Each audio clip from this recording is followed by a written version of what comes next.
오늘 사무엘상 24장 말씀인데요. 광야를 지나서 라는 제목의 말씀입니다. 우리가 인생을 살아가다 보면은 원하는 일보다 원치 않는 일들이 생기게 되고 내가 할 수 있는 일보다 할 수 없는 일이 더 많습니다.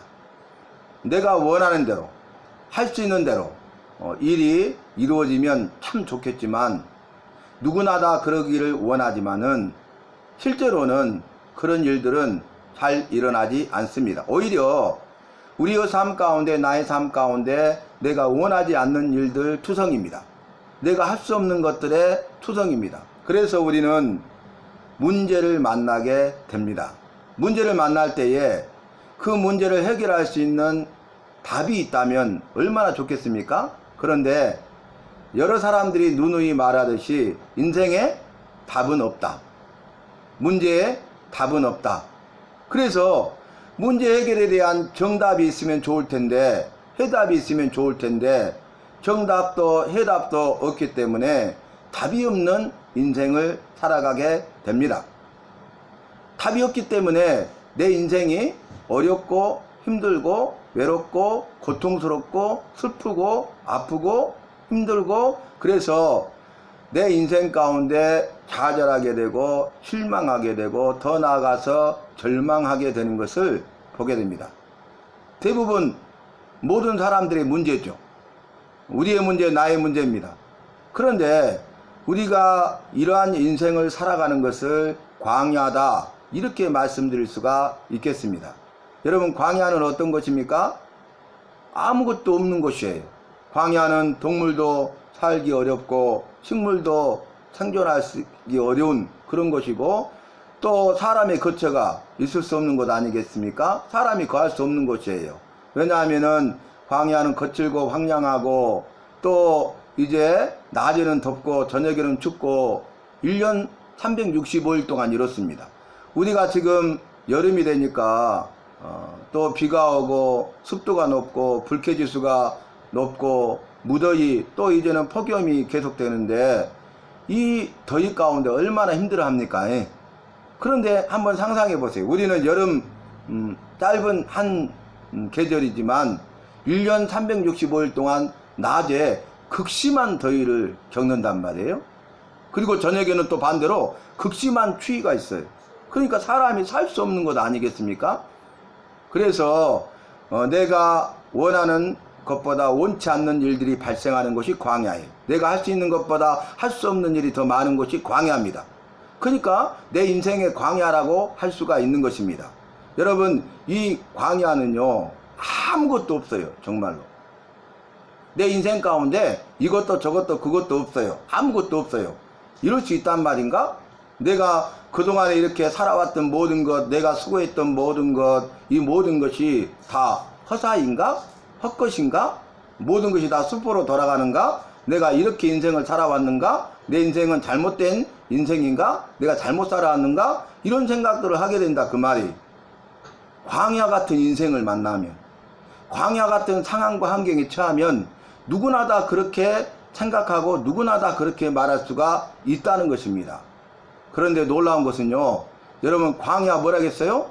다시 한번 말씀드립니다. 아무것도 없어요. 그런데 이 광야는 아무것도 없는 것에 반해서 여호와가 함께하고 계십니다. 여호와의 말씀이 있는 곳입니다. 광야에 아무것도 없었어요. 자, 누구도 없었는데 여호와가 나와 함께하고 계셨다는 사실을 깨닫게 되죠. 아무것도 없었는데 여호와의 말씀이 나와 함께한다는 것을 깨닫게 되었습니다. 내 인생이 광야 같다 할지라도, 거칠은 광야 같다 할지라도, 정말 살기에 어렵고 힘들고 척박한 그런 생존하기에도 어려운 버거운 그런 인생이라 할지라도 여호와께서 나와 함께하고 계시고 여호와의 말씀이 있으면 되는 곳입니다. 여러분, 우리가 내 주 예수 모신 곳이 그 어디나 하늘나라, 이 찬송가를 부르지 않습니까? 여러분, 이제 궁궐이나 초막이나 내 주 예수 모신 곳이 그 어디나 하늘나라, 이것이 우리 모두의 신앙 고백이 되어야 하겠습니다. 여러분, 우리가 여호와가 계시고 여호와의 말씀이 함께 하신다는 사실이 얼마나 중요하냐면, 잘 짓고 잘 질세, 우리 집 잘 질세. 만세반석 위에다 우리 집 잘 짓세 그랬죠. 여러분, 이 반석은 큰 바위가 아니라고 말씀드렸어요. 울산 바위와 같은 큰 바위 덩어리가 아니에요. 이 반석은 하나의 바위가요, 지금 드러나서 보이는 것은 그렇게 큰 바위돌처럼 보이지만은 그 땅 밑을 보면은 2km, 3km, 어떤 것은 10km까지 암석 하나에 이게 반석입니다. 그러니까 움직이겠습니까? 꿈쩍도 안 와요. 흔들립니까? 넘어집니까? 그렇지 않아요. 굳건히 서 있습니다. 굳건한 반석이라는 표현이 그렇습니다. 그러니까 반석 위에 전에 굳건한 반석. 그런데 이 반석은 뭡니까? 말씀의 반석입니다. 주의 말씀 듣고 준행하는 자는 반석 위에 터닫고 집을 지은 자니 비바람이 불고 창수가 불어도 무너지지 아니하느니라. 그러나 말씀이 없이 모래 위에 집을 지은 자는, 말씀을 듣고도 말씀대로 행하지 않는 자는 모래 위에 터닫고 집을 지은 자니 비바람이 불고 창수가 불면은 크게 무너지느니라. 무너지지 않는데 여기는 크게 무너져 버리는 거예요. 이 차이가 있는 것입니다. 여러분, 말씀이 있고 말씀대로 행하는 사람은 고난을 당하고 광야를 만난다 할지라도 무너지지 않습니다.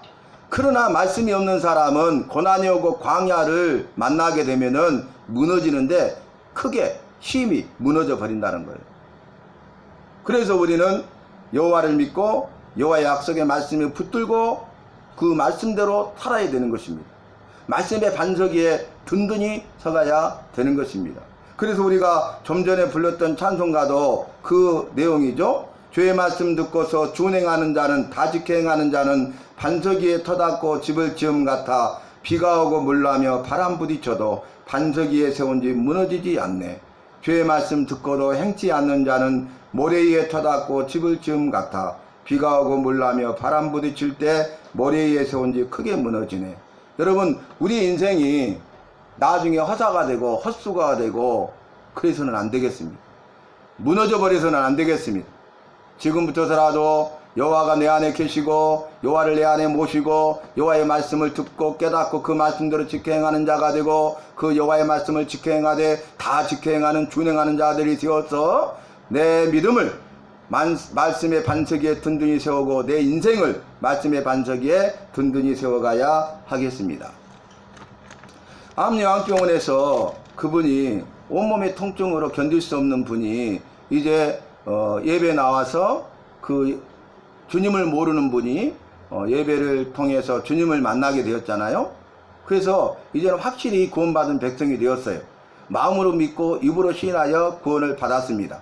그런데 그분이 다시 재입원했을 때 처음에 1등으로 왔다고 그랬잖아요. 그러면서 예배를 드리는데 정말로 집중해서 잘 드리고 말씀 시간에 얼마나 집중해서 잘 듣는지 모르겠어요.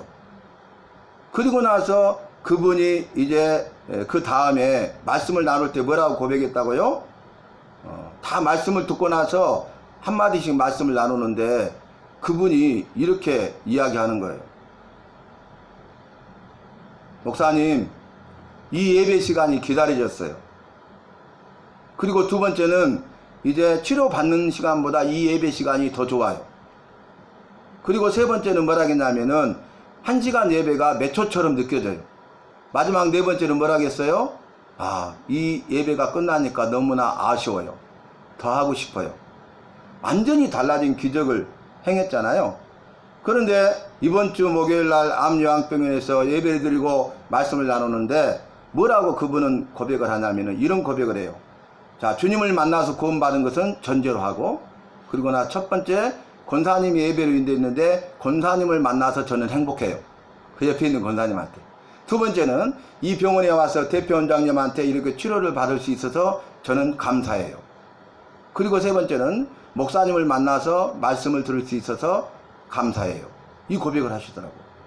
여러분, 우리가 정말로 예배 시간이 기다려지고 예배 시간이 세상의 그 어떤 것보다도 더 좋고, 그리고 예배 시간 1시간 드리는 것이 몇 초처럼 느껴지고, 그리고 예배가 끝나려고 하면은 서운하다, 아쉽다, 더 예배 드리고 싶다, 이러한 삶을 살아야 하겠습니다. 이것이 마땅하고 당연한 것인데 우리의 삶 속에, 나의 삶 속에 그러한 모습들이 없는 거예요. 왜냐하면 여호와를 사모함이 없기 때문에. 왜냐하면 여호와의 말씀을 사모함이 없기 때문에. 우리가 주일을 청소하고 교회에 나와서 예배를 드리는데, 예배 드리러 오기 전에 우리가 여호와를 사모하는 삶을 살고 여호와의 말씀을 사모하는 삶을 살고, 그리고 와서 예배를 드릴 때에 예배에 집중해서 예배에 승리하고 성공하고 여호와를 만나고 여호와의 말씀을 듣고 깨닫는 그런 시간이 은혜의 시간이 되는 것입니다. 그 시간이 나를 살리는 은혜의 시간, 생명의 시간, 복된 시간이 되는 것입니다. 말씀을 통해서 여호와께서 우리에게, 나에게 주시고자 하는 그 은혜를 사모함으로 받아 누리는 우리 모두가 되어야 하겠습니다. 어떤 사람이 사울에게 다윗이 엔게디 광야에 있더이다 이렇게 말했어요. 사울이 그 말을 듣고 이스라엘 가운데에서 3,000명을 택해 뽑아요. 그러니까 정말 싸움 잘하는 사람들, 그런 사람들을 뽑았겠죠.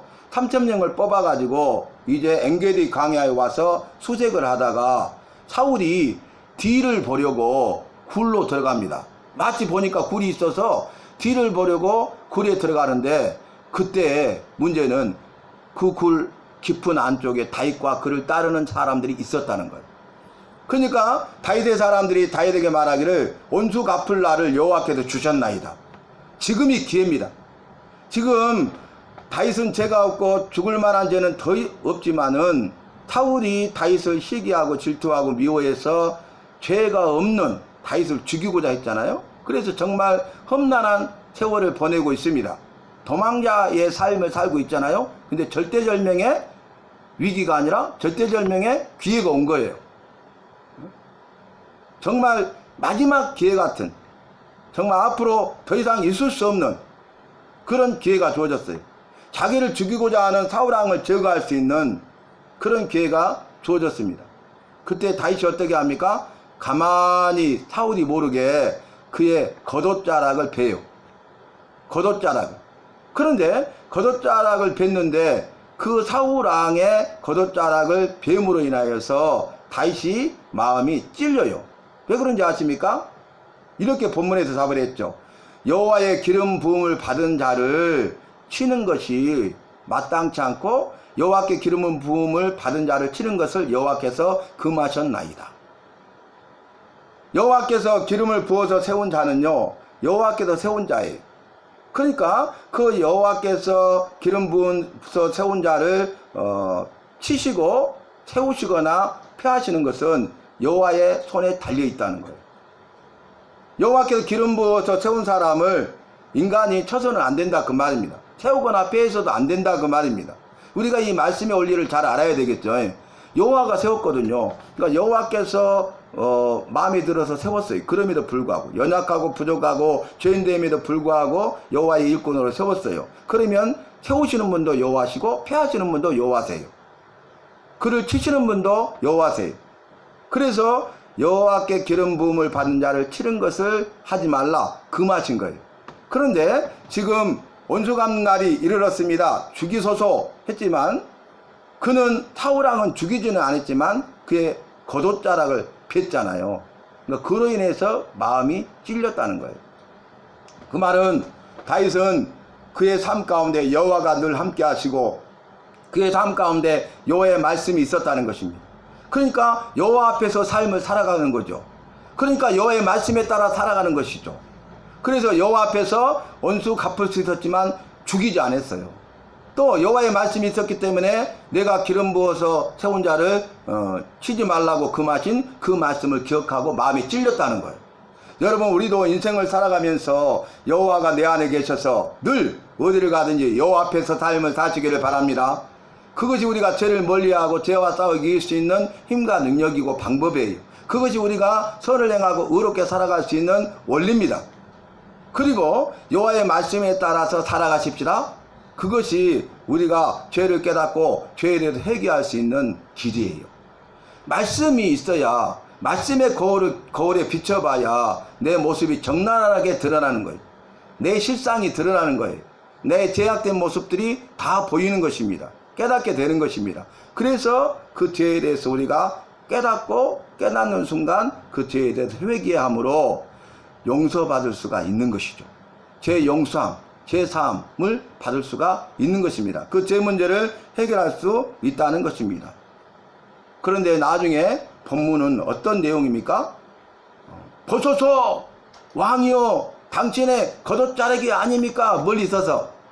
그러니까 사울왕이 그걸 알고 뭐라고 합니까? 나는 너를 학대하나 너는 나를 선대하니 나보다 더 의롭도다 그랬어요. 맞는 말이죠?